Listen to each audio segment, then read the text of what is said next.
लोकसभा चुनावों को लेकर मायावती की बहुजन समाज पार्टी यानी बसपा के सांसदों में असमंजस की स्थिति बनी हुई है।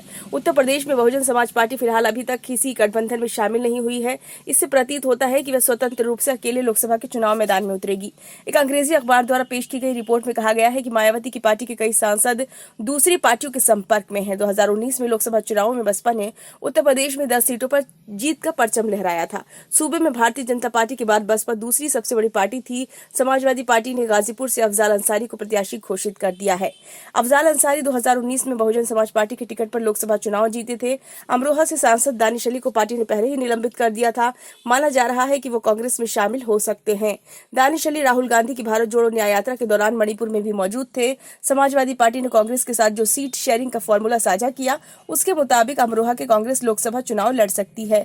दानिश अली जमीन पर सक्रिय बताए जा रहे हैं। अंग्रेजी अखबार की रिपोर्ट में लिखा है कि मायावती तक पहुंचना मुश्किल है। ऐसे में बसपा के 8 सांसद ये तय नहीं कर पा रहे हैं कि उनको टिकट मिलेगा भी या नहीं।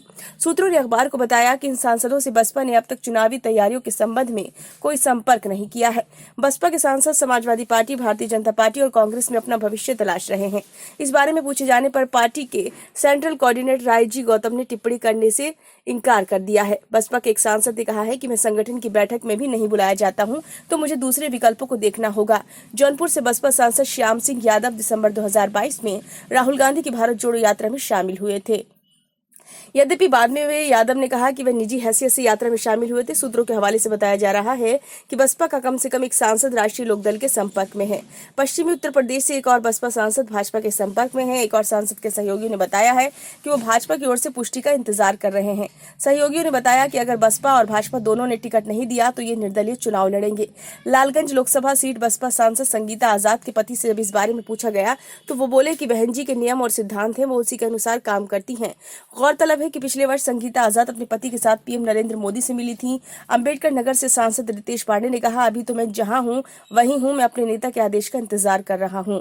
सन 2012 के बाद से बसपा उतार पर है। यद्यपि 2019 में 10 सीटें जीतकर मायावती ने अपनी ताकत दिखाई थी। इस चुनाव में बसपा सपा के साथ चुनावी मैदान में उतरी थी। 2014 में बसपा जब अकेली लड़ी थी तब वो एक सीट भी नहीं जीत सकी थी।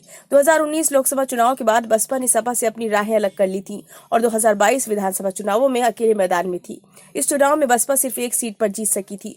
मायावती ने अभी अपने पत्ते नहीं खोले हैं। जानकारों का कहना है कि वे चुनाव की तिथियों का इंतजार कर रही हैं। इनकी घोषणा होते ही वे अपना प्लान बनाएंगी। फिलहाल बहन जी की चुप्पी से बसपा के तमाम सांसदों एवं नेताओं ने बेचैनी बनी हुई है और वे पार्टी लाइन से हटकर अन्य दलों की तरफ भी रुख कर रहे हैं।